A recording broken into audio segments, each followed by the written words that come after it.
Maligayang pagbabalik sa Good Morning Boss. Mga boss, isa sa mga dahilan kung bakit syempre naging matagumpay at mapayapa ang pagbisita ni Pope Francis dahil na rin sa mga otoridad na tumulong sa atin para mapanatili ang kapayapaan sa mga lansangan at sa lahat ng mga events ni Pope Francis. Kaya ngayong umaga, pag-uusapan natin yan kasama ang spokesperson ng AFP. Walang iba kundi si Colonel Restituto Padilla. Magandang umaga po. Good morning at sa lahat po na nanonood, magandang umaga po sa inyong lahat. Okay sir, first and foremost, congratulations po dahil syempre yung pinaka-objective po natin na maging mapayapa na-achieve po natin. So simulan po natin dun sir. Yung paghahanda po natin, yung po yung mga pinag-uusapan natin last week lahat po ba ng mga paghahanda natin na kumbaga na isa katuparan natin? Bago kita sagutin Jules, unang-una kami sa Armed Forces, tulad nga ng sabi ng aming mga chaplain, ang unang pasalamat ay binibigay namin sa mahal na Panginoon. Kasi piniyayaan na tayo ng maayos na pagtanggap at saka pag-aruga kay Santo Papa nung siya nandito. At pangalawa, yung credit, they belong to the people, sabi namin. Kasi kung kami, ginampanan namin ang aming tungkulin, pero mas binibigay namin ngayon sa taong bayan kasi nakinig sila sa lahat ng abiso natin, pati na sa inyo sa media na tumulong na mag-disseminate ng lahat ng impormasyon. At ihuhuli namin yung aming sarili.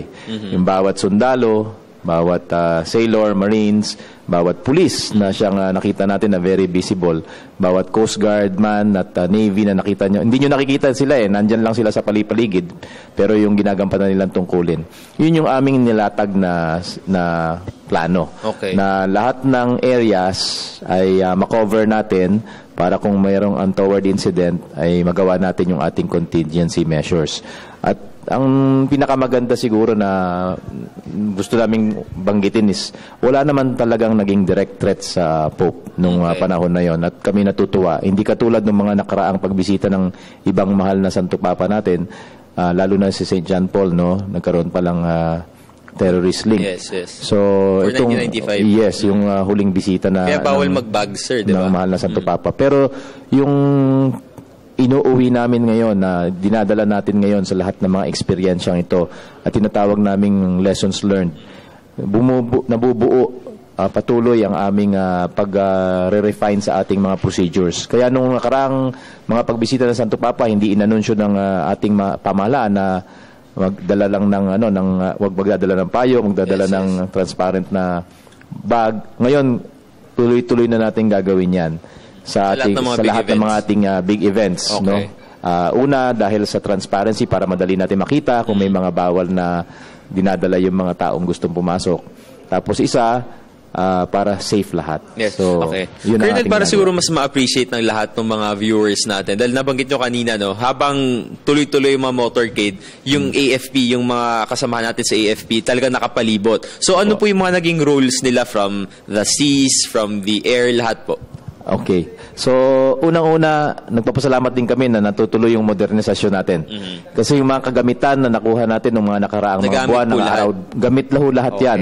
Hindi nyo, nakikita nyo po yung mga helicopter na lumilipad, nag-iikot po sila dyan. Nung nagsisimula na po ang misa, lalo na po dun sa Quirino Grandstand, wala na po kayo nakikita. Pero nasa paligid po yan. Sila po yung nag-enforce ng no-fly zone, mga Philippine Air Force assets natin, lalo na yung mga bagong dating na helicopter, pati na yung sa Philippine Navy. At nagko-cover, tumitingin, nagmamatsyag, lahat yan. Tapos yung mga barko, mga equipment natin na pandagat, pati yung sa Coast Guard, nag-iikot sila sa mga sa may Manila Bay. Pati dun sa may Tacloban, yung coastlines doon, covered lahat yan. Sino man na maglalayag na nais pumasok dyan, hinaharang yan at pinakikiusapan na wag muna ngayon, pagkatapos na ng event, saka kayo pumasok. So, hindi po alam ng tao na lahat ng effort na yan, ng Air Force, ng Navy, at ng mga kasundaluhan natin sa Philippine Army at saka mga reservists natin, lahat yan naka-employ lahat sa paligid. Okay. So, may tinatawag tayong outer perimeter. Alright. Lahat ng mga miyembro ng Sandatang Lakas, sila po yung nagman ng outer perimeter at tumulong din sa mga ibang checkpoint. Hindi nyo po nakikita karamihan sa TV, pero madami po dun sa mga sulok-sulok. May mga armored vehicles tayo. Yes. May mga truck tayo na pwedeng tumulong. Tapos itong mga ambulansya natin na kulay green na may malaking Red Cross sign, yung pulang cross.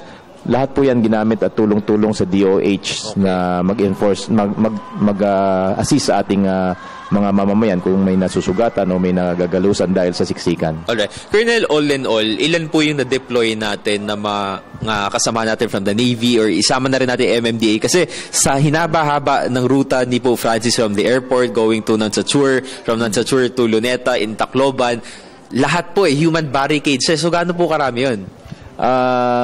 Siguro, Jules, kung bibilangin natin lahat, kasama na yung mga kasamahan natin sa MMDA, humigit ko lang, aabot siguro to, lagpas pa ng 50,000, no? Okay. O 50,000. Pero hindi pa natin sinasama dyan yung mga volunteers ng simbahan. Madaming nag-volunteer sa simbahan. So yung orders po, instructions nang galing din po sa AFP and from the other authorities? Meron po tayong National Organizing Committee na pinamunuan ng ating mga secretary sa cabinet, no? Nanguna na po dyan ang DILG si Secretary Rojas, tapos si Secretary Voltaire Gasmin, tapos sa Malacanang sila Secretary Ochoa. Pinakiusapan po lahat, pati yung CBCP at lahat ng mga kura paroko, mga parishes natin, nabigyan po sila ng ng mga instruction at nag-coordinate po. So kaya nga ito ay national effort Yes. Kung tutuusin ito yung maging magandang halimbawa na kung tayo ay nagtutulungan, nagkakaisa, malayo mararating natin, madami tayong magagawa. Yeah. Colonel, yung 50,000 plus na yon na na-deploy para syempre mapanatili yung kapayapaan sa lansangan. Paano naman po natin na-ensure na yung iba't ibang priorities, of course, para hindi lang naman doon nakafocus yung security, may tuloy-tuloy pa rin naman yung business ng ibang mga mamamayan. So, paano nyo po na pagsabay-sabay yung pagpapanatili ng kaayusan nun? Unang-una, ang buong sa datahang lakas ay mayroong mga 127,000 strong na puwersa. Ang in-employ lang natin dito, nagmula sa Armed Forces, ay humigit kumulang nasa 18,000. So, karamihan ng ating mga kasundaluhan, nasa mga post pa rin nila. Nagmaman sila. Lalo na yung sa Mindanao, hindi natin iniwanan nito. Kumuha lang tayo ng mga ilang tauhan na may expertise na kinailangan natin. Pero yung karamihan, mga 90% dun sa mga lugar na dapat nating i-secure, nandun pa rin sila. Maliban lang yung mga peaceful areas na kung saan tayo humingi ng konting augmentation. Alright. So, Colonel, ano yung mga basic instructions sa kanila? Kasi kahit sila, malamang excited din sila para makita si Pope Francis. Pero ano yung instructions sa kanila na dapat focus lang sila doon sa task nila, sa duty nila at hindi sila makikisabay sa hiyawan, sa pagpapapicture kay Pope Francis? Unang-una, napansin niyo po yung mga kasundaluhan, yung mga kapulisan natin, yung pinaka-visible po kasi yung mga pulis na nasa tabi ng daan saka yung mga iba nating miyembro ng Armed Forces. Ang unang-una po instruction sa kanila, mag-focus kayo sa labas, huwag kayong titingin sa likod. Huwag humarap kayo sa tao at tingnan nyo kung may mga kahina-hinalang galaw dyan na pwede nating i-check at yun ang pagtuunan nyo ng pansin. Pag dumaan ng Santo Papa, yun ang dapat nyong gawing trabaho. Kaya karamihan po ng ating mga rota, lalo na sa mga lugar na medyo hindi po sumusunod yung mga tao, lahat po ng ating mga kapulisan, lahat ng ating mga kasundaluhan, lahat po ng MMDA na andon, lahat po sila nakatingin sa labas, sa public. Kaya tinitingnan lang po nila kung sakaling may pasaway para naman maabisuhan at hindi maging magulo. Okay. Colonel, sa pagtatapos natin, pag-usapan natin yung crowd. Siyempre, yung day 4, yung mass na yon, ang isa sa sinasabi na pinakamalaking crowd for papal crowd kasi roughly 6 to 7 million siya. So, for papal history daw, yun daw yung pinakamarami. Napakarami rin sa Tacloban. So, sir, sa tingin nyo, gaano kahalaga yung naging tungkulin ng crowd ng mga mamamayan dito para syempre mas ma-achieve natin, kaya natin na-achieve itong kapayapaan nung pagdating ni Pope Francis? Una po, yung sa mga mamamayan natin, nagtiyaga sila na mag-antay ng maaga. So, yung mga naunang dumating sa lugar, na-decongest ng konti yung pagdating ng o dagsa ng tao nung malapit na yung event. So, yung kanilang pagtitiyaga ay nagkaroon ng decongestion dun sa main event at yung trickles ng tao na ayos ng mabuti. Kaya nung umaga na balitaan natin na medyo nagkaroon ng tulakan, nagkaroon ng konting gulo, may mga nasaktan. Kasi madami nag-antabay na agahan nila yung dating tulad ng abiso ng ating pamahalaan, no, para maayos. Pero hindi yun, maging nagkaroon ng konting insidente doon, pero nakatulong po yun talaga dahil yung bulk ng tao, nagkaroon po tayo ng panahon para i-process. Kasi may mga lugar ho dyan na ang processing is hindi ganun kabilis. May mga nakuha po kaming report na yung mga scanner pa natin nasira, napasaho siguro sa ulan, ayaw gumana. So nagkaroon ng physical inspection. So bumagal uli yung processing ng pagpasok ng tao sa nangyaring yon. So sa susunod siguraduhin natin na naka-waterproof na yung mga linya ng kuryente, gano'n, para mapabilis. Kasi yung mga scanner rin, nagpapabilis ng daloy ng tao. Alright. Kung nasira, physical talaga, check-in talaga bawat isa, kaya bumagal. Kaya yung pagdating ng taon, napaganda rin dahil na-process natin ng maayos. Okay, so Colonel, congratulations po sa inyo. Siguro as a final note, message nyo po sa mga kababayan natin for a successful people visit. Unang-una po, sa lahat ng ating mga kababayan, lalo na po yung mga dumalo sa mga events sa Tacloban at saka sa Luneta, maraming salamat po sa inyong kooperasyon. Sa lahat po ng mga parishes na nagpadala ng mga representante, sila po yung pinaka-organisadong mga grupo. Maraming salamat po.